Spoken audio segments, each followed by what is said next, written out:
بابا فيها. ايه ده؟ اعمل ايه فيها؟ انت فين؟ انا هو شدوا انقذ ابوكم، انقذ ابوكم. السرير قد ايه؟ ايه ده؟ في حته حلاوه. السلام عليكم، ازيكم يا حبايبي حلوين؟ عاملين ايه؟ يا رب تكونوا كلكم بخير وكويسين. جيت لكم بقى النهارده بفيديو جديد، وفيديو حماسي كله حماس يعني وكده، ولسه ما عملتيش الحركه دي بسرعه. امي بعد ما تشوفوا الفيديو ده هتعمليها على طول. بصوا كده، ده الصحاره اللي تحت السرير عندي، دي شنطه فيها جواكت ولبس شتوي، دي بطانيه ودي بطانيه، ده الحاف، ده لحاف العيال، ودي شنطه بتاعت ساندي. المهم ان انا استعنت كده على الله، وقمت كده استغليت ان جوزي اجازه النهارده، وقلت له ايه، تعالى بقى ايه نطلع الحاجات الشتوي. تمام. هو بصراحه هو اللي اداني الفكره، يعني انا ما بطلعش الشتوي دلوقتي خالص.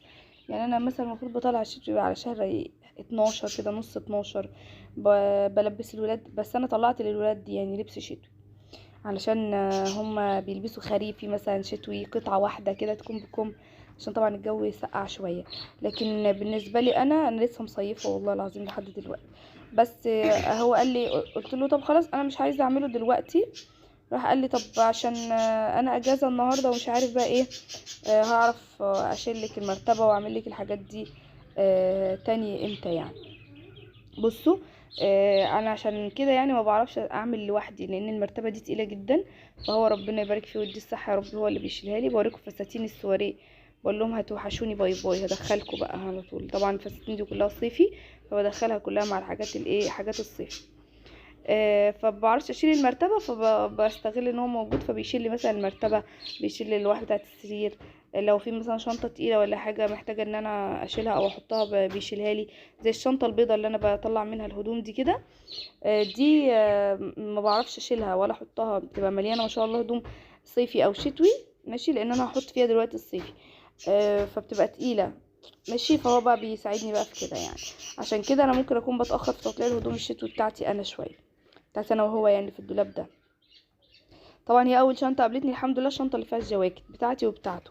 انا بجمع الشنطه اللي فيها كل الجواكت كلها مع بعض في شنطه واحده كده، الجواكت بتاعتي وبتاعته اهو. تمام. اي جاكيت ليا بقابله انا طبعا نزلت كل الحاجات الصيفي دي على الارض، وخدت الشماعات. بصوا بقى، كل الجواكت بتاعته دي اللي انا بحطها هناك على الكومودينو اللي جنبي ده. قلت انا كده كده عشان انا فاتحه الضرفه بتاعتي او الناحيه بتاعتي، فمش محتاجه ان انا ايه اطلع حاجه يعني اعمل ناحيته. فانا بطلع الجواكت بتاعتي كلها. الجاكيت ده انا بحبه قوي قوي، لونه زيتي على فكره، هو لونه مش بني كده او اسود، لا لونه زيتي، من الجواكت اللي انا بحبها قوي يعني. عندي بقاله كتير وهو نوع نظيف جدا الحمد لله رب العالمين. هي الجواكت اللي عندي كلها يعني براند، ف... فبيحتفظوا شويه يعني بعمرهم الافتراضي. فهم عندي بقالهم كتير شويه، مفيش بس غير النبيتي ده، وواحد كمان هوريهولكوا دلوقتي، ده لسه جايباهم السنه اللي فاتت، يعني انا حضرت بيهم الشتاء بتاع السنه اللي فاتت اهو. ده كمان واحد من ماركه سبلاش تقريبا، وواحد من اونلي، بس يا رب اكون بنطقهم صح. ماشي اهو. طبعا انا كنت شغاله في البراندات اصلا والكلام ده، لان في المحل اللي انا كنت فاتحاه لو تفتكروا يعني، كنت شغاله في البراندات، فكانت اي حاجه مثلا بتقع معايا كويسه وسعرها كويس، فكنت باخدها ليا او كنت بشتريها ليا. واختي كمان وفاء برضو الحمد لله، ربنا كرمها برضو بكام قطعه كده برضو، جواكت حلوين جدا ما شاء الله يعني. عايزه اقول لكم يا جماعه، اللبس السنه دي مولع مولع مولع، بصوا فوق ما تتخيلوا، غالي غالي غالي جدا. فالحمد لله ان انا لحقت لي شويه دول. بصوا اللهم صل على النبي، بس ما عدا الجاكيت ده بس، ده الوحيد اللي مش براند، ده الجاكيت ده يعني تصنيع مصري يعني. بصوا بوريكم ساندي وريم عملوا لي ايه. عملوا لي البالين الهيليوم دي، وكتبوا لي عليها لاف يو مام، وكتبوا اسمي واسمهم، فبسطت بيهم اول. قلت لهم طب تعالوا نوريهم بقى. بصوا هبوريكم الجاكيت ده، بس هو محتاج بقى كاويه، يعني محتاج ان انا انزله المكواجي، بس بيبقى تحفه بصراحه يعني لما بيتكوي.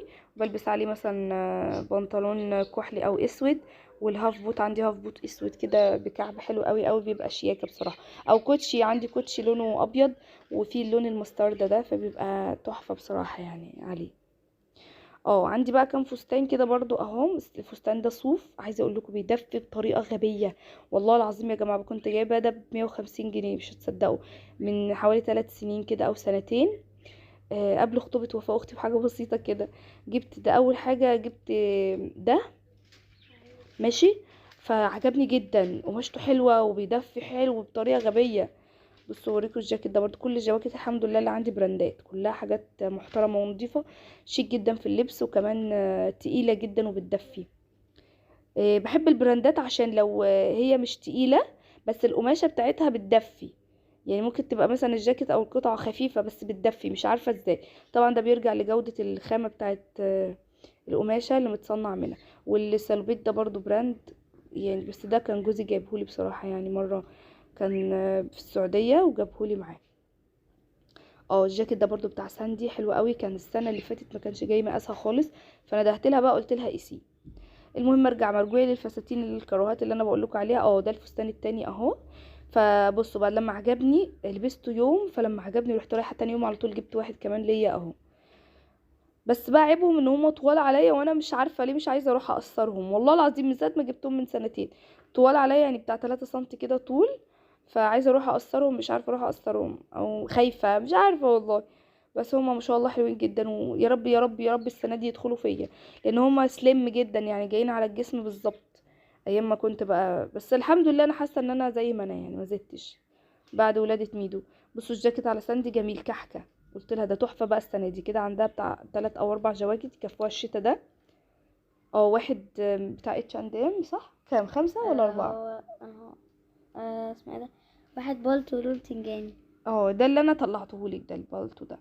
واللي انا طيب جبتهولك الجديد من بتاع البراندات ده برضو، اللي انا جبتهولك الجديد.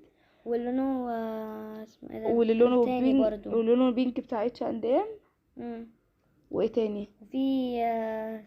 وفي وفي بالتو تاني اللي ايوه هو اللي هو لونه موف. البتنجاني ده او اه موف كده. كده 4، مفيش واحد خامس، كده 4 في بس. بليزر الاحمر. لا البليزر الاحمر ده خريفي. لا هي كده 4 جواكت بس يا سنتي، غير بقى التيشيرتات والحاجات دي يعني. حلوين قوي الحمد لله. ريم بقى اللي ممكن يكون عندها جواكت كتير شويه، لان هي اخدت حاجه ساندي اللي صغرت عليها. فين الجاكيت الاورنج بتاع ريم، فاكره؟ البوم ده ما طلعناهوش في لا الدولاب. طلعناه موجود في الدولاب. طيب اوكي ماشي، اصل في حاجات انا بنساها وافتكرها كده مع الوقت يعني. المهم هنا عملنا ايه بقى، هنا دخلت بقى كل الصيفي في المكان الشوال الابيض ده، وطلعت مكانه بقى الحاجات الشتوي اللي انا ايه خلاص بقى ببدأ ارصها. بصوا اهو كده خلصت الحمد لله الايه الجزء ده. بس عندي بقى ايه الشوال ده بخليه بره شويه كده، لان انا في شنط تاني هنا تحت السرير ده، وفي شنط تحت سرير البنات في الاوضه التانية. فطبعا هنده لابو ساندي دلوقتي هيجي يشيل معايا السرير هناك. دول برضو شنطتين هفضيهم. دول اعتقد لبس بيتي مش خروج، مفيهمش حاجه خروج، او فيهم يعني حاجات بسيطه كده تتلبس تحت الجواكت دي خروج. عشان كده بقى انا مرضتش اشتري حاجه لنفسي السنه دي. بصوا عشان انا عندي لبس كتير جدا، وحرام ان انا بصراحه اشتري حاجه، صح يا ساندي؟ صح. يعني بصوا، بس انا الحمد لله يعني عملت حركه حلوه جدا، هي بصراحه بعملها على طول في الصيف او في الشتاء. اللبس اللي انا عارفه نفسي ان انا مش هلبسه، او بقاله مثلا عندي ما لبستوش او مش محتاجاه او كده، فده طبعا بيبقى في ناس تانية اولى بيه، فبطلعه بحطه على جنب اهو. بصوا شايفين الحاجات اللي هي على الارض دي كلها، انا بحطها كده فوق بعضها على جنب، وفي اخر الفيديو بقى هفرز بقى الحاجات دي هتروح لحد، والحاجات دي هتروح لحد. عندي مثلا عبايات شتوي تقيله جميله والله من جهازي، بس انا ما بلبسش عبايات في البيت غير مثلا وقت التصوير، وكمان بقالها بقى مده فمدتها تعتبر راحت، بس هي نظيفه جدا والله بحالتها يعني زي ما هي. هنا بوريكم ايه ده، ايه اللي انا بوريهولهم ده يا سندي؟ مش عارف ده ما شفتهوش. القفل. لا العبايات دي بقى قلت ايه ممكن يعني ايه حد يستنفع بيها اكتر يعني مني، فانا بعمل كده الحمد لله. في اي حاجه صيفي بطلعها، اي حاجه شتوي اكون مش محتاجاها في تطليعه الصيف وتطليعه الشتاء يعني.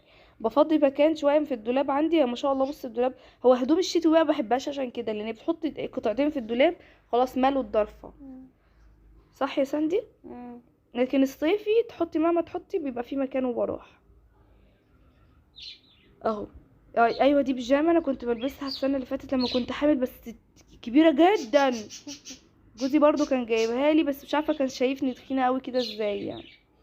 بصوا الفستان ده ريم كانت بتقيسه، ده كان بتاع ساندي، في السنه دي جاي مقاس ريم حلو قوي. السنة اللي فاتت كنت بلبسه. بص ريم بقى دخلت عليه لقيتها عامله ازاي.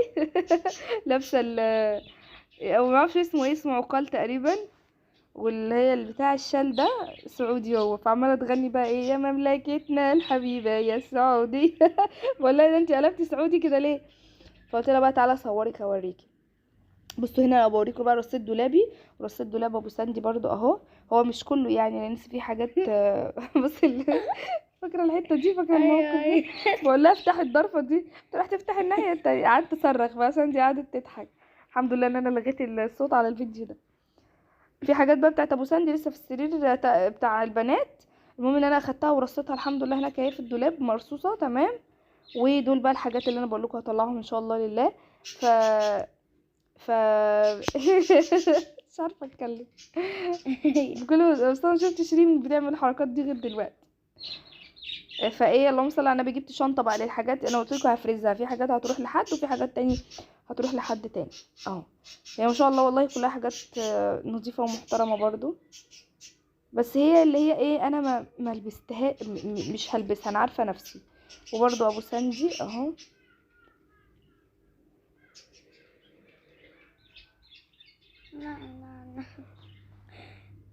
بصوا والله يا جماعه اللي بيسيب حاجه لله ربنا بيعوضه احسن منها اضعاف اضعافها. فما تقوليش مثلا لا انا محتاجه، لا انا مش عارفه ايه، وحاجه بتسيبيها في الدولاب من السنه للسنه ما بتقربيش منها وما بتلبسيهاش. الحاجه اللي انت عارفه ان هي مش هتنفعك خلاص هتنفع لحد تاني. والدنيا دلوقتي مولعه، في ناس كتير قوي مش مقتدره ان هي تجيب او كده، فانتي استعلمي سياسه الاستغناء، فربنا هيغنيكي بحاجه احسن منها. بصوا يعني دي ما شاء الله عباية سودا، دي كنت جبتها والله، كنت جايبها برضو كنت بحبها قوي، بس طبعا ضاقت عليا شويه. ما تتريقوش عليا تقول ضاقت عليكي ايه، هو انت مش عارف ايه، هو انت تخنتي ولا ايه؟ ما تخنتش، بس هي ضاقت شويه عليا فمش حابه ان انا البسها. هنا ساندي بقى راحت رسمت شنب ودقن ودوجلاس، عملت شنب ودوجلاس، وبعدين راحت لبست برضو اللي هو اللبس او بتاع اللي هو السعودي ده، مش عارفه اسمه ايه، خايفه اسمه عقال تقريبا. انا بس خايفه اقول اسمه غلط بس عشان ما يبقاش يعني حاجه عيب او كده. تضايقكم يعني. بصوا ايوه اسمه عكال. عكال. اسمه عقال. عشان سندي لما انت كنت بتطلعي الاسم بتاعت السريرنا، سندي بتقول هاتي العكال. ساندي قالت هاتوا العكال. ماشي ماشي يا سندو، ماشي يا ريكا. بصوا كده خلاص الحمد لله اهو.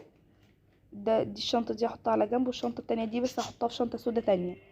يعني الشنطه البيضه دي عشان جالي ضيوف ومعرفتش بقى ان انا اتصرف ان انا اقوم اعمل واخلي واسوي وكده واظبط كده، قلت لا خلاص الم الدنيا بس كده على السريع. وبعد كده ايه هخرج لضيوفي بره اهو. بس وتمت المهمه بنجاح، والحاجه اللي بنعملها من السنه للسنه هي خلصت الحمد لله. دي بطانيه خفيفه كده صغيره بنتغطى بيها اليومين دول. زي ما قلت لكم احنا لسه مصيفين لسه لابسين صيفي، فعشان كده ايه بطلع بطانيه خفيفه كده ايه نلبس نتغطى بيها نلبسها يعني. بس كده الفيديو بتاع النهارده يكون خلص، يا رب يكون الفيديو بتاعنا يكون عجبكم، والبيت سندوسه كمان معايا في الفيديو. اشوفكم على خير في فيديو جديد، وباي باي.